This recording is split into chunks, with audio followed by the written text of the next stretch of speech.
Listening to a podcast is commonplace today, but what isn't is the opportunity to be among the first few to watch the live recording of an upcoming episode. Especially when it is a podcast that includes two thought leaders that average over 3 decades of experience to simplify key trends facing the HR and payroll industry.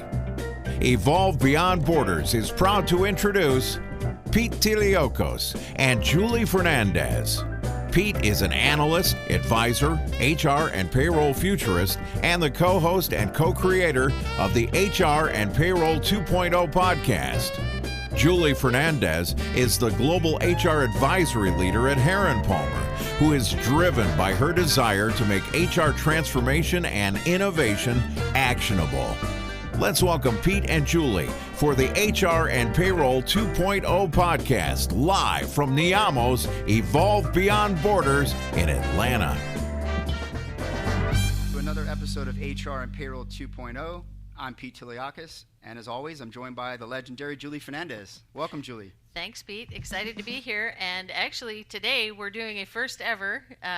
We have others with us in the room, which is exciting. Usually it's you and I, and we're not even in the same room together.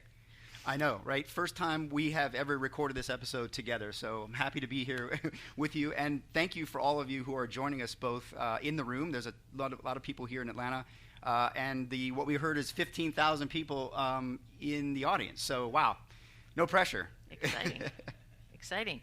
Here we are, Atlanta Live. We are Atlanta Live. Yes, we are. And what a great event, right? I've been calling this the World's Fair of HR and Payroll, right? Global HR and Payroll, I should say. So I don't know if, Catherine, you talked about maybe making a T-shirt out of that. I'd love to see that on the tagline next year. I think that's really what this is. The community that you've brought together and the thought leadership and the ideas and the concepts that are going to be talked about this week are just amazing, right? We've done these events for 4 or 5 years, not as a podcast, yeah, but individuals, and it's always been a great experience. How about you, Julie? What's your experience been, and what are you looking forward to today? Same here. I think everyone gets this great technical experience from Neeyamo. You guys are really just so good at putting together the fresh look, and I always look forward to listening to the ones that I miss live. I love the chance to meet and work with other thought leaders, and I'm actually looking forward to a number of the breakout sessions, but I'm kind of a global geek, and so the ones that have the global flair for me are the ones that actually tug at my heartstrings, and I'll be watching first. Yeah, awesome. And there are, right, we talked about the agenda, right, it's 2 packed days, today and tomorrow, 3 cities, Atlanta, London, Amsterdam. There's sessions going on just like this, and virtually, right, everyone is with us that way as well. 75 speakers this week across 48 sessions, not 400, 48 sessions that actually ends up being 24 hours and 20 minutes of content. That's incredible, right? I don't know where you can get that much bang for the buck. Learn so much, and all complimentary, right? I mean, everybody's welcome. There's so bang I for love the it. buck. Yeah. It's awesome, Neeyamo. Yes, but as Catherine told us at the kickoff, right, 15,000 attendees in 100 countries. Wow, I mean, amazing turnout. So just a testament to everything that the Neeyamo team has done for this week. So thank you very much. So look, let's maybe jump into the agenda a little bit. We're going to talk a little bit about our sessions that we have coming up, and then we want to segue into some conversations around global workforce challenges, right, and the ways in which companies are solving those challenges and dealing with those as they come about. So, Let me start. Was that? Go ahead. Yeah, let me start.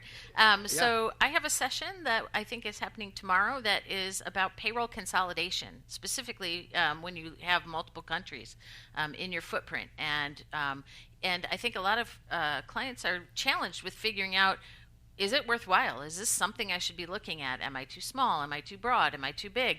And so we wanted to do something really unique this year. And I've worked with Neeyamo to come together to bring a workshop type of a format. And so what we have this year for you in my session is a diagnostic tool, and it will follow it through live to look at your consolidation features. You can follow along live in the tool if you prefer, or watch the content stream and then do it later. And as you walk through a series of 16 different questions that are simple to ask. You don't need to do research to figure it out. It will come to some conclusions and give you some suggestions about your own particular situation and whether payroll consolidation might be something that's worthwhile for you to explore. And it will diagnose a little bit your particular footprint and your situation. And then at the close of that, you'll be able to unlock a request for benchmark ranges. So a lot of times in order to think about doing anything or put anything into action, you might need some rough idea of what that could cost.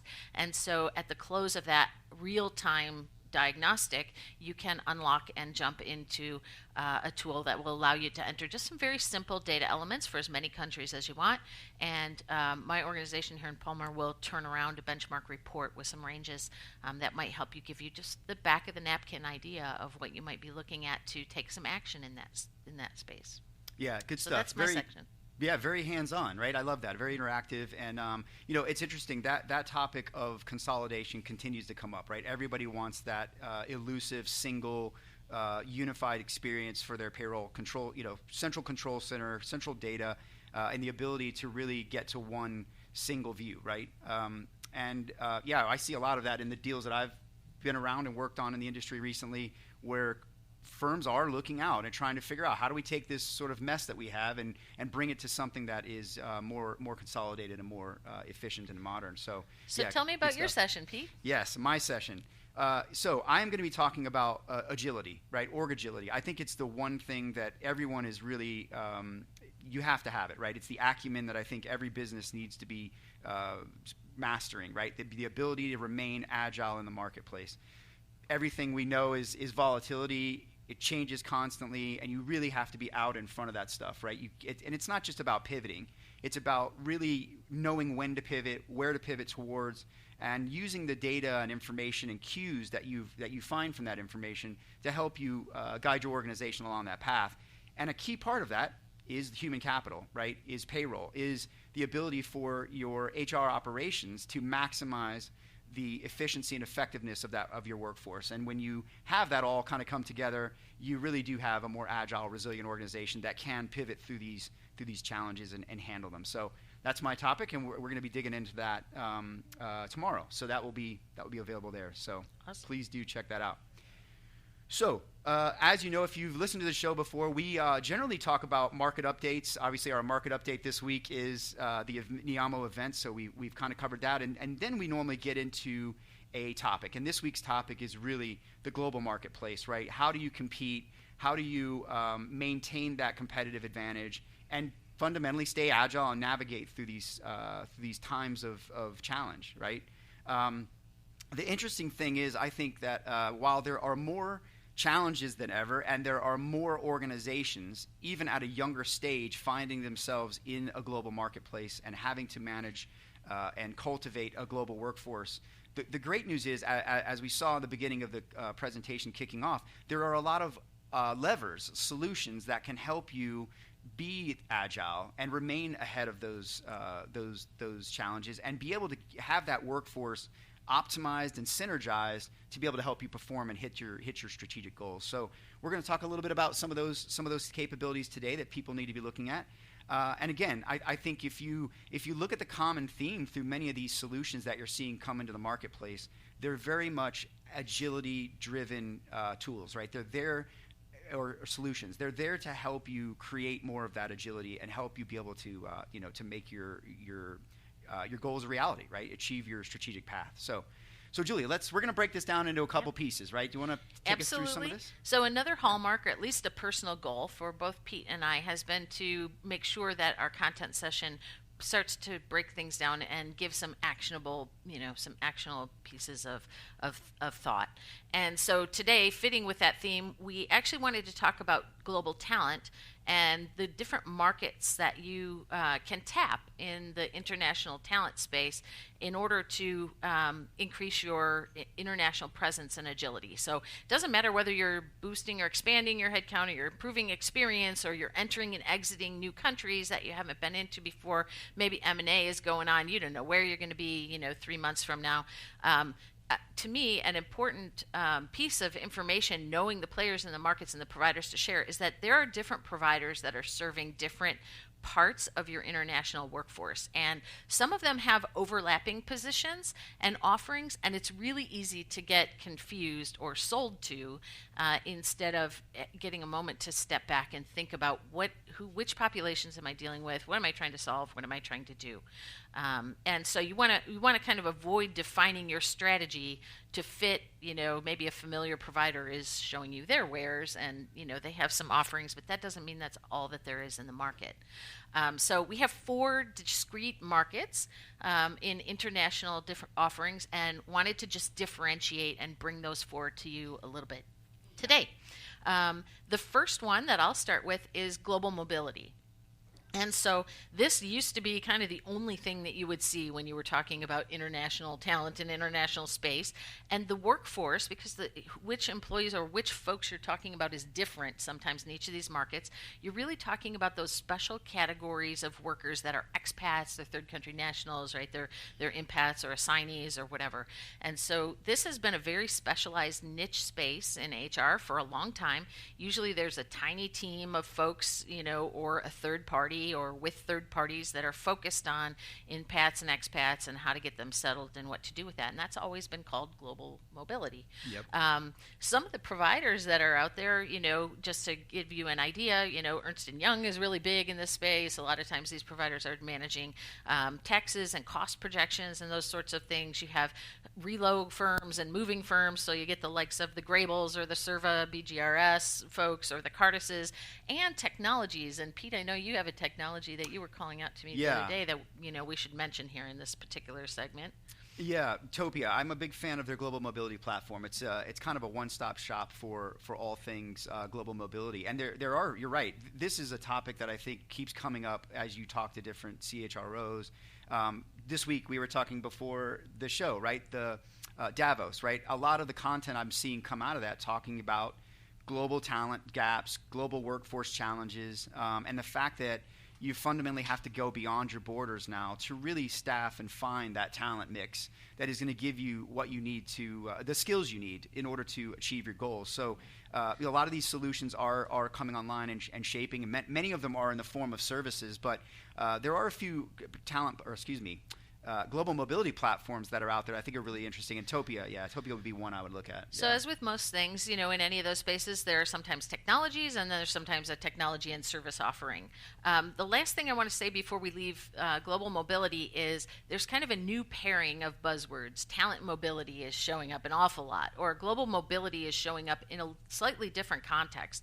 And as you're hearing it today, just listen, because this new term is now sometimes referring to the expansion or the idea of international posting and hiring and assignments, and being able to be more mobile and move your talent around in the organization, not just recruiting fresh new talent. So I suspect that we'll see a little bit of confusion with the terms global mobility or talent mobility popping up in a different context. Sounds very agile. Yeah, it sure does, right? There's only a finite number of buzzwords we can find. I know, right? But it is, right? I think you can see the theme of agility, right? You've got to really be flexible. You've got to be willing to think outside the box today, right? Especially for talent.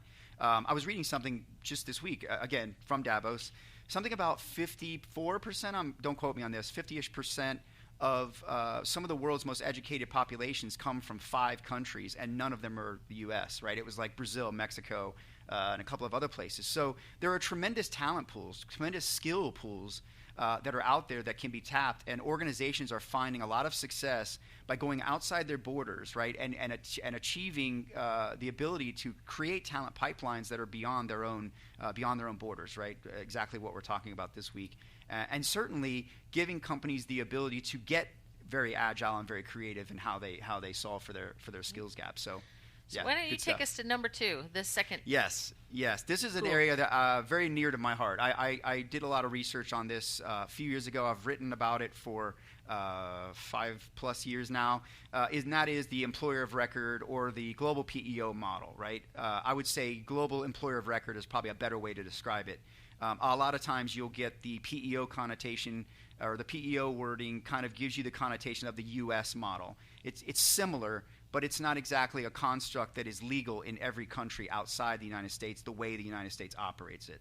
So think of EOR, in my opinion, again, and if you look at my first report I wrote on this in 2020, I actually said it's the best kept secret in HR outsourcing that is purely a speed and agility enabler, right? It is the ability to rapidly move into a country, whether that's to accommodate the exact thing we were talking about, whether that's tapping into talent that you don't have, or accommodating an employee from a flexibility perspective. And that's a topic we could go completely on in how you maintain that employee longevity with them, is giving them the flexibility and autonomy to pick and choose and customize their workplace. But that's a different subject. But fundamentally, the ability to target a country and say, hey, we don't know anything about this country, but we see it as a growth path for our brand. The ability to step into that country very quickly and compliantly, let's underline that word, compliantly, is absolutely pivotal, right? When you're out there trying to execute and capitalize on those agility moments where you want to take advantage of a certain market. So I think what you see is Global EOR has created a compliance vehicle for companies to be able to employ those workers in foreign locations where they don't have familiarity or where they want to test a market, and not have to go through this big investment of lawyers and entities and infrastructure, and can kind of test the market or find out if it's viable and make sure that they're not that they haven't underestimated what they're doing there. So it's just another one of those agility tools you needed your battle bag, I guess you could say, to be able to go out there and solve situations and help you get over to where you're aiming to be from a strategic perspective. Yeah, and a key differentiator here that a lot of people don't think about until they start to dive into the area is here you're finding an offering not for your employees, but for places where you haven't yet established yourself, right? So this isn't an employee or a workforce type of a value proposition. It's a proposition to get a footprint somewhere, and so you're specifically looking at a situation where you're tapping into employees that don't have to be your own.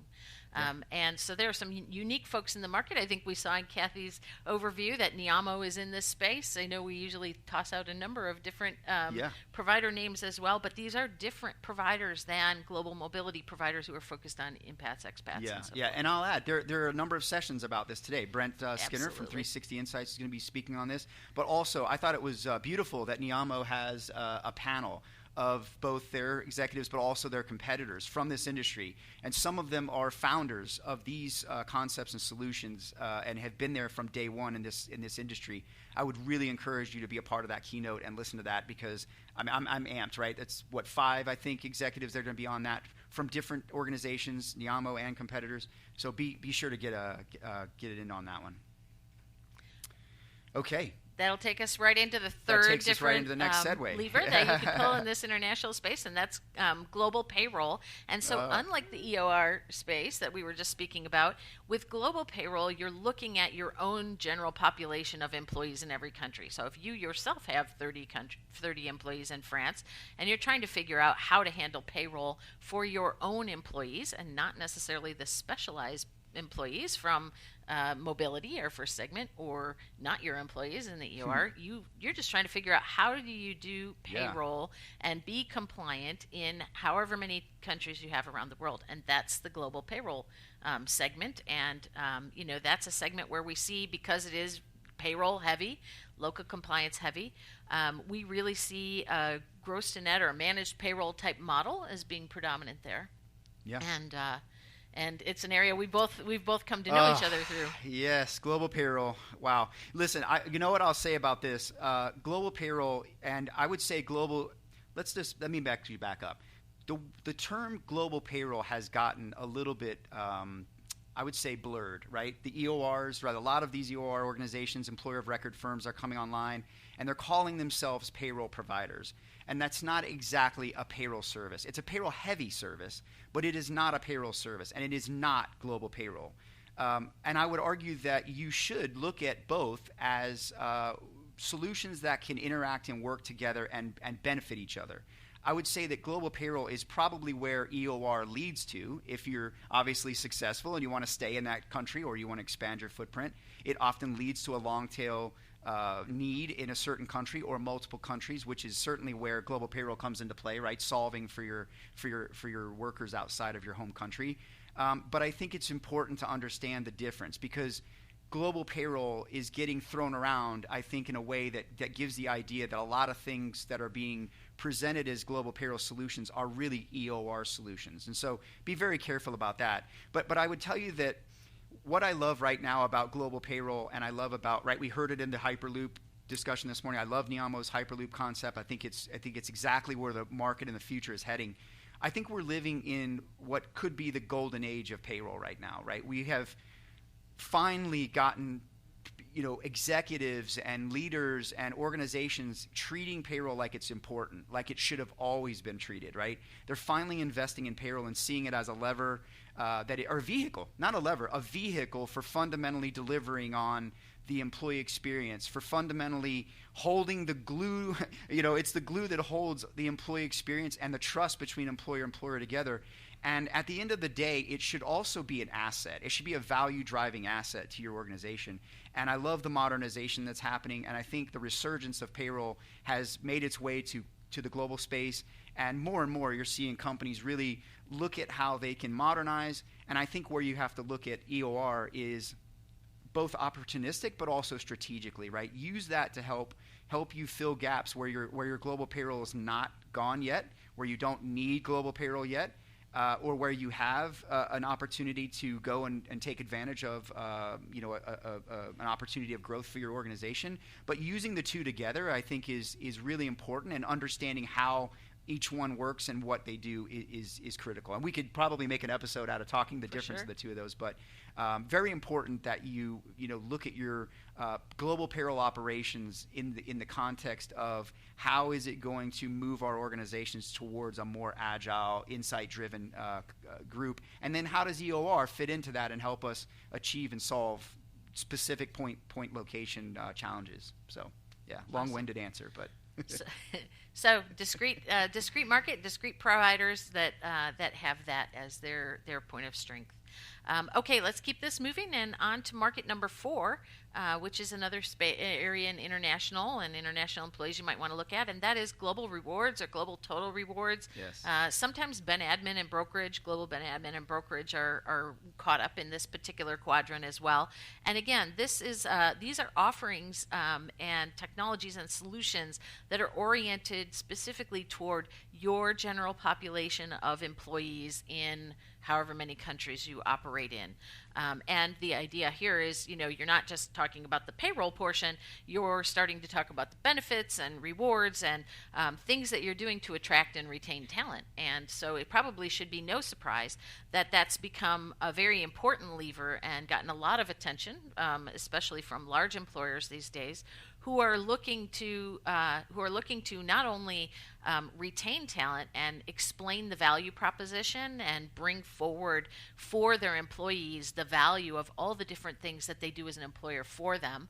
And instead of total reward statements of where it was an annual piece of paper that you got, bring those things into a technology and make it more visible and interactive to employees so that they can value the proposition of their employment, but also as an attraction lever for hiring. And so where you see people companies starting to explore lifestyle accounts or pet insurance and a lot of the voluntary benefits and just like a whole myriad of creativity and creative ideas are being tossed around by employers who are struggling with talent, who want to convey the value to retain talent and also to attract new talent. And there are players in the marketplace. A lot of them are large benefits players like the Aons and the WTWs and the Mercers. There are technology players like the Benify and the Darwin and others that are specifically best suited and well suited to help you look at total rewards and how you might do that better and get some greater value out of that. This after COVID has been, a race to do this has been pretty much a phenomena. And I would tell you that the two are different providers, different ecosystems. But I'm working with a large global client now that started down the total rewards path and was looking Yeah. at total rewards. And in having conversations with them, we wanted to make sure that they understand that when you're talking about putting in a total rewards solution, you have an opportunity to have all of your rewards administration in one system or in one place.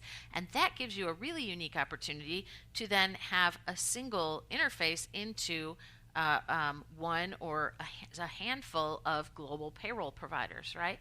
And so there are opportunities that play off of each other as you start to look and solve those challenges across your populations. And it was enough for them to, stop and say, oh, well, we're going to come out the end of this with a total reward solution globally. We can talk about equity, we can do all of that stuff, but we can also find a very efficient way to streamline putting that information and feeding that information to a world of payroll. And, that's the kind of magic and the kind of efficiencies and secret sauce that global employers are looking for.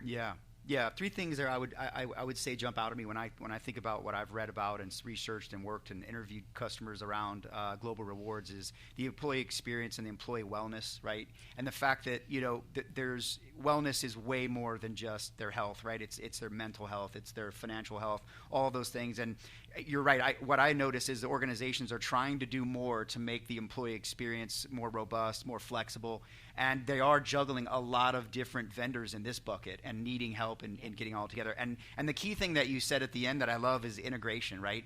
It has to be tightly tied to payroll, tightly tied to the employee experience, and I think that's where your modern payroll comes into play, right? You need that API connected ecosystem to help all of these things flow back and forth from a data perspective, but most importantly too, from that employee experience perspective. And you're right, this is an angsty area that a lot of companies are trying to figure out. How do we put together the best package that incites or incentivizes employees to come and connect with our brand and work for us? So yeah, big challenge there.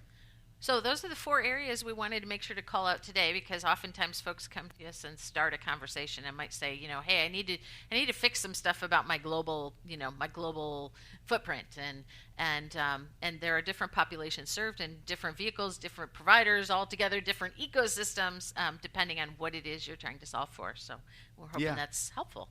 Absolutely. The whole agility piece of this, right? I think that's been a little bit of our theme here. The fact that you do have to get more agile as an organization. It's not if, it's you have to, right? It's a survival thing for some businesses, right? You can ask Blockbuster and Netflix, right? You could go on and on. Uber, right? There are a number of disruptive things happening in the space, and I think right now, focusing on investing in your human capital, particularly, we're hearing a lot of talk about economic downturn. Don't let up on taking care of your people, re-engaging your talent that you have. We've talked about on our last show, revisiting the honeymoon phase, because, finding new talent is expensive, right? Keeping them in-house and working with these solutions to figure out how they can help you, right? You don't have to do this alone. There's help. So. Yeah. It's so weird turning to look at you. I just have to say I know. And then it's so weird seeing people, and I'm like, I want to talk to you guys. Like, we really did try to figure out how can we have folks actually participate in this thing, but we'll get that figured out for next year. I know. And it is this is a little bit of a compressed episode. I feel like we're presenting more than conversating, but look, we hopefully you've enjoyed this. I know we're coming to the end of our time, and thank you so much for joining us. Thank you for joining the event, and thank you to Neeyamo for having us. Thank you for even hosting this event. This is so amazing.